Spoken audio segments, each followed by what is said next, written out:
Boa tarde, pessoal, ou boa noite, né? Pelo que horário da aula. Meu nome é Lucas Damasceno Barbosa, eu sou aluno do curso de Engenharia da Computação da Faculdade Unifac Salvador, com polo em Feira de Santana. Hoje eu venho fazer uma apresentação de um trabalho da UC de Comportamento Químico e Mecânico dos Materiais, do segundo semestre do ano letivo. E hoje eu vou apresentar a atividade referente a A3. O objetivo dessa atividade é realizar a análise de um artigo científico, compreendendo seus principais pontos e trazendo a explicação de forma clara e didática.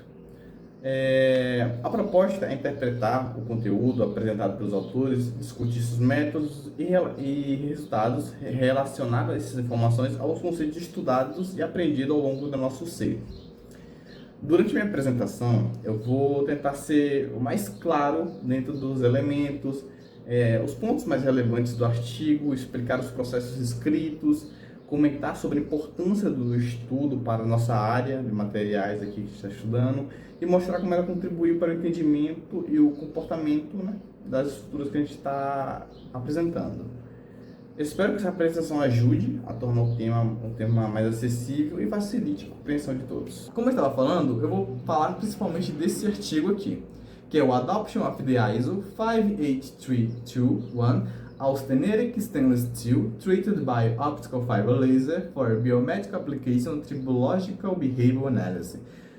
Os autores são esses aqui, né, que é a Giovana Vitória Rodrigues Bernardes, Marcelo de Matos Macedo, Deise Lucero Bandilo Villa-Lobos, Carla Patrícia Luna Vega, Giovanni Luiz Sanches, Jorge Humberto Luna Rodrigues e Ronaldo Câmara Cosa. Uma curiosidade sobre esse estudo, que ele foi um estudo interdisciplinar, ou seja, ele teve vários departamentos que ajudaram na construção desse estudo, e como podemos ver aqui, teve um de engenharia mecânica, outro de odontologia, e por aí vai. Inclusive aqui a nossa Giovana Vitória Rodrigues, ela é brasileira, ela trabalha hoje na Mercedes-Benz, e esse aqui é o perfil no LinkedIn que eu acabei encontrando dela. Aqui são os dois e-mails que aparecem aqui, mas ambos estão inativos, não consigo entrar em contato por meio deles. O principal foco desse artigo aqui é tratar sobre como a gente pode, através do tratamento com fibra laser, deixar materiais que a gente vai utilizar no dia a dia, em peças automotivas, em peças de maquinários e até em peças como próteses biomecânicas, mais resistentes e resistentes especificamente contra a corrosão abrasiva. Antes de a gente pisar nessa área, né, eu tenho que deixar claro alguns termos desse artigo para a gente que possa navegar nesse todo esse conhecimento de maneira mais calma.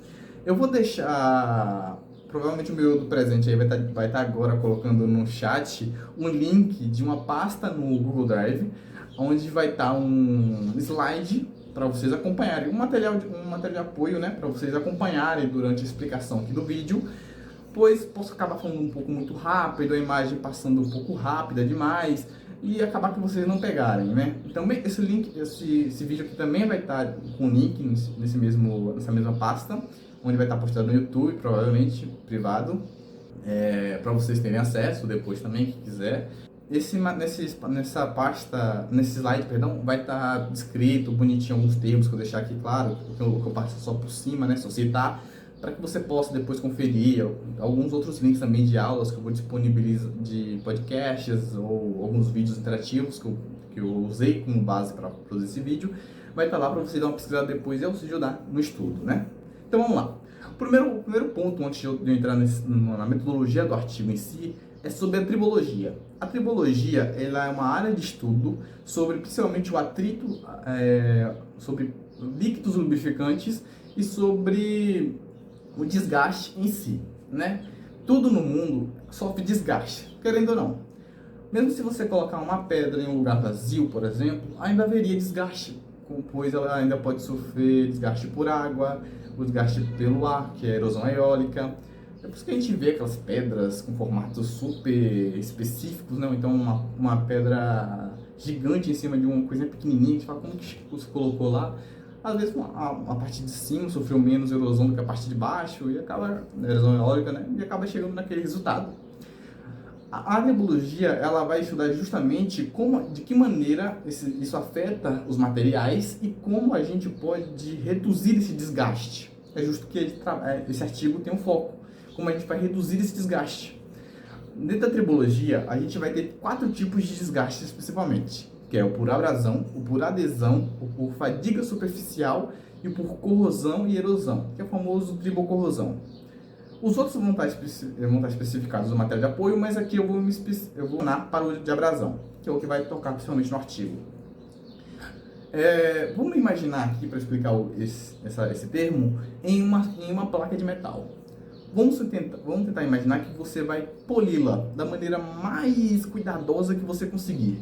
Deixar ela mais brilhante, a ponto de até você conseguir arrumar o cabelo, né, olhando para ela. Mesmo ela tendo extremamente polida, se você colocar em um microscópio, você vai conseguir ver que ainda haveria picos e vales dentro dessa superfície, como está nessa imagem aqui. Tá vendo que ainda você consegue ver picos, esses picos aqui, e esses vales aqui embaixo? E esses picos, quando entram em contato com outros picos de outra superfície, acaba gerando atrito. E esse atrito gera calor, gera uma temperatura que gera desgaste dentro desses dois objetos, né, que vão estar ali em contato. Um exemplo disso, claro, é quando você está com frio e você junta as mãos e você esfrega elas. O que acontece? Gera calor e gera também atrito, que é justo que vai gerar, né, essa condição. A gente faz justo para evitar esse desgaste então desses picos através do tratamento com fibra laser. Que o que é? O tratamento com fibra laser ele usa 2 principalmente, que é o tratamento térmico. Que como é que acontece o tratamento térmico? Através do laser ele aquece a superfície muito rapidamente e esfria de maneira igual.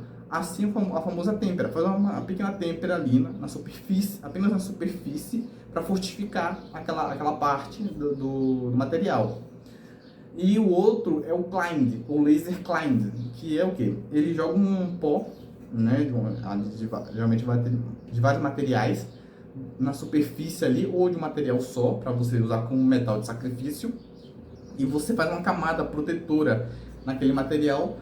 No nosso contexto aqui, ele serve muito especificamente para que o metal ali, ele não acabe reagindo com alguns processos bioquímicos que acontecem no nosso corpo. O metal que o artigo aqui está usando é o ISO 58321. Por que foi usado ele e não o AISI 316L? Que também é um metal, uma liga metálica muito utilizada dentro da área da medicina, né?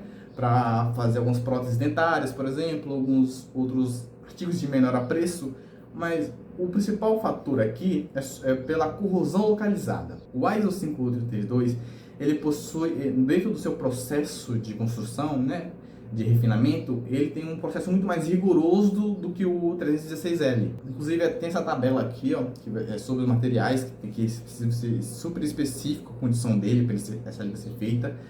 E por isso ele tem essa proteção contra a corrosão localizada. Que se você não tiver isso, dentro do nosso corpo acontece a biotribologia, que é o desgaste natural que o nosso corpo tem, né, pelos processos químicos e bioquímicos e mecânicos que tem na nossa estrutura. Um exemplo claro disso é os ossos. Para os ossos não se desgastarem tanto, o que acontece? Existe o líquido sinovial, que ajuda a evitar esse desgaste. Aqui acontece da mesma maneira. Ok, agora que temos o repertório necessário para entendermos o artigo, vamos entrar nele de fato. O teste vai se dar por um mecanismo principal, que são 2. Que é o teste de bola fixa e o teste de bola livre. São 2 mecanismos que funcionam de que maneira? O teste de bola fixa, ele funciona quando a esfera está ligada diretamente no rotor, e como está nessa imagem aqui, e a esfera gira conforme o rotor indica, ou seja, o cientista que está ali por trás dirigindo o experimento, ele tem controle sobre a velocidade da esfera e a direção que a esfera vai rodar, o que acaba gerando problema para por esse tipo de trabalho, que é esse tipo de movimento faz com que se crie ranhaduras tendenciosas, o que não é legal quando você está trabalhando com variantes biomecânicas. Então, como vai ser utilizado nesse experimento, ele utiliza o sistema de bola livre, que é tipo nessa imagem aqui. Como vocês podem ver, o rotor ele é independente da esfera. Ele está ligado a um cilindro, que é essa parte preta aqui, e esse cilindro vai girar e vai pressionar o corpo de prova, que está descendo aqui em cima, que vai ser pressionado contra a esfera, que está livre, não está ligada a nada. Inclusive, para essa esfera rodar livremente, vai ser colocada uma pasta abrasiva para lubrificar e ela poder girar livremente, né? Como essa esfera não está ligada, não está presa a um lugar nenhum, ela consegue girar livremente, criando ranhaduras muito mais factíveis com o que encontramos na realidade. Ok, mas qual é o propósito de a gente ter um mecanismo desse tipo? A ideia é se criar crateras de desgaste, e que é o jeito que a gente vai obter para avaliar se os raios, o tratamento com raio laser, de fato foi eficiente. E como vamos avaliar essa cratera? O artigo ele dá duas maneiras de fazer isso: através do volume de desgaste e através do coeficiente de atrito. O volume de desgaste, para ele ser calculado através dessa fórmula aqui, onde V representa o volume de desgaste, né, o índice de volume de desgaste, D é o diâmetro da cratera, que são esses aqui, né? Esse aqui é o volume de desgaste, esse aqui seria o volume de desgaste, uma representação, né? E esse aqui seria o diâmetro.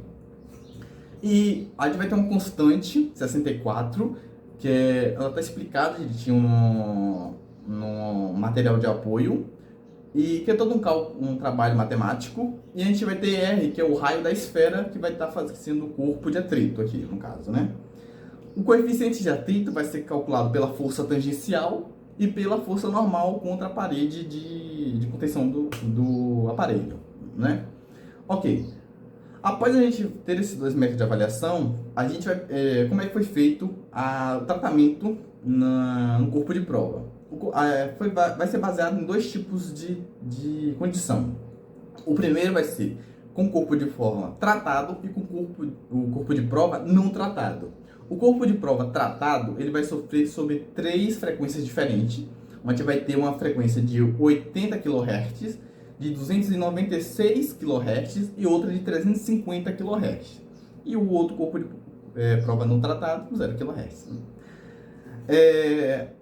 A precisão desse aparelho, ela vai ser medida através de uma célula, ou seja, um transdutor, que é basicamente um aparelho que ele converte alguns fatores físicos, como pressão, temperatura, em impulsos elétricos que vão ser transmitidos em uma tela digital para o especialista ali ao poder avaliar os resultados da máquina, né? A precisão desse mecanismo é de 1 mili, ou 1 vezes 10 a menos 3, e consegue projetar até mesmo uma força de 50 newtons, para a gente ter uma precisão específica do que a gente vai estar trabalhando ali no artigo. Ok. Com satisfeito, a gente vai conseguir obter essa tabela de resultados. Com essa tabela de resultados, eles chegaram a 4 conclusões, que foram as seguintes: que o índice de dureza ele aumentou junto com a frequência, ou seja, quanto maior a frequência, maior é o índice de dureza. Podemos avaliar pela essa primeira coluna da tabela. A gente pode ver que quanto maior foi a frequência, maior foi o índice de dureza. A segunda conclusão foi que o aumento da dureza também coincidiu com a diminuição do volume de desgaste, como a gente está nessa segunda coluna aqui da tabela, né? Se a gente for comparando cada um, a gente vê que quanto for maior o índice de dureza, menor foi o volume de desgaste. O que isso confirma, na verdade, com a lei de Arcade, ou seja, esse teste também comprovou uma lei que já existia. O terceiro foi que o coeficiente de atrito não seguiu uma linearidade. A gente pode ver que teve valores maiores, outros menores, o que não foi esperado. Os autores esperavam uma linearidade nesse coeficiente de atrito. E quarto, que o melhor resultado do experimento foi com a maior frequência possível. A gente pode ver que quanto maior foi a frequência, maior foi o índice de dureza e menor foi o volume de desgaste. Ou seja, eles chegaram à conclusão de que se tivesse uma frequência maior, esses valores também teriam valores melhores ainda. Então é isso, pessoal. Eu espero que vocês tenham entendido o que eu quis trazer nesse artigo, a didática que eu quis trazer para ele. Espero que os professores também estejam de agrado, né?